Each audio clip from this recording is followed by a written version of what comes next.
এক গৃহবধূর অস্বাভাবিক মৃত্যুর ঘটনায় চাঞ্চল্য ছড়ালো গোসানিমারি এক গ্রাম পঞ্চায়েতের চৌকিশাল এলাকায়। সোমবার সকালে খবর চাউর হতেই চাঞ্চল্য এলাকা জুড়ে। জানা যায় মৃত ওই গৃহবধূর নাম তরুলতা দাস। মৃত ওই গৃহবধূর ভাই মুকুল বর্মন বলেন, গতকাল আনুমানিক 1টা নাগাদ দিদির বাড়ি থেকে ফোন পেয়ে তৎক্ষণাৎ ছুটে আসি। এসে দেখি বিছানায় দিদির দেহ পড়ে রয়েছে। গলায় আঘাতের চিহ্ন এবং নাক দিয়ে রক্ত বের হচ্ছে। কে মারলো বলতে পারছি না। এসে দেখি ঘরে দিদির স্বামীও নেই। আসামি ধরা পড়লে পুরো বিষয়টি পরিষ্কার হয়ে জানা যাবে বলে জানান তিনি। অন্যদিকে এলাকার বাসিন্দারা বলেন, রাতে ওই বাড়ি থেকে চিৎকার চেঁচামেচির আওয়াজ শুনতে পাওয়া যায়। পরবর্তীতে তরুলতার বাপের বাড়িতে ফোন করে জানানোর পর তার ভাইসহ অন্যান্যরা দরজা ভেঙে ঘরের ভিতরে প্রবেশ করে দেখে দেহ বিছানায় পড়ে রয়েছে। এদিকে এদিন সকালে ঘটনার খবর পেয়ে সেখানে পৌঁছান দিনহাটা থানার আইসি সুরজ থাপার নেতৃত্বে বিশাল পুলিশ বাহিনী। পুলিশ আধিকারিক পৌঁছে গোটা ঘটনা তদন্ত শুরু করেছে।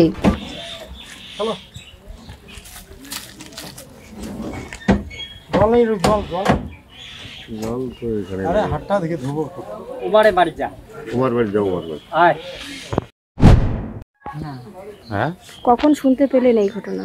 এটা ঘটনা হল কি, আমার বৌদি আর কি শুনেছি, শুনেছি। শোনার পরে আমরা তো ঘুমিয়ে আসি। ঘুমের পরে আমাকে ঘুম থেকে ডাকাইছি। ডাকার পরে যায় মনে করো ওই তারপরে গিয়েছি ডাকাছি, শুনে নেই।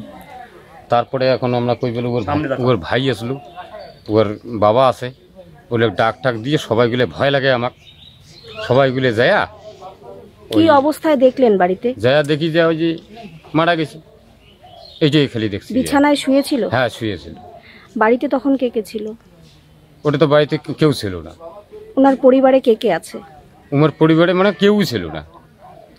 কে কে আছে? স্বামী আছে পরিবারে? মনে করো ওই যে এক বেটি এক ছিল, বেটিটা তো ওই পরকত্র করছে, আর বেটা একটা আছে ওর দাদুর বাড়িতে থাকে।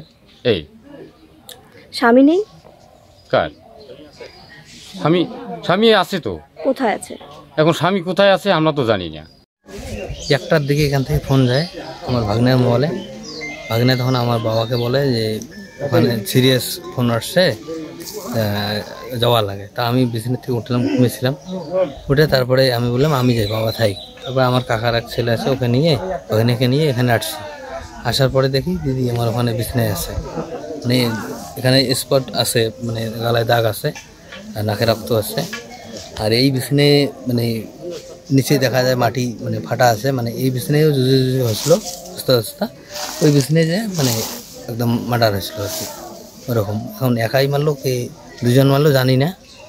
এসে দেখি মানে ডেড ওখানে পড়ে আছে। কি সন্দেহ করছেন কে মেরেছে?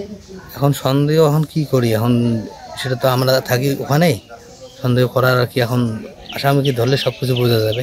আপনার দিদির হাজবেন্ড কোথায়? সেটা তো বলতে পারি না। এসে দেখি ও নাই, এদের 4-5 জন সবাই আছে, মানে বাড়ির পাশাপাশি যারা। উনি কি বাড়িতে ছিলেন কালকে সন্ধ্যা অবধি? হ্যাঁ, ছিল কালকে। কখন থেকে উনি বাড়িতে নেই? আমরা এসে যখন দেখি তারপরে দেখি নাই। কি মনে হচ্ছে আপনার, কি হতে পারে? সেটা তো সঠিক বলতে পারি না কি এখন হলো। আমরা তো ফোনে কথা বলছিলাম আগে। আজকে ওর মেয়ের 7 বক্ষণ আছে, ও ছেলের সঙ্গে কথা বলছে, যাওয়ার কথা আজকে। তামুক মেলা ছিল। বাড়িতে কে কে থাকতো? এখানে দিদি আর জামাই দুজনেই থাকতো। কি নাম আপনার? মুকুল বর্মন।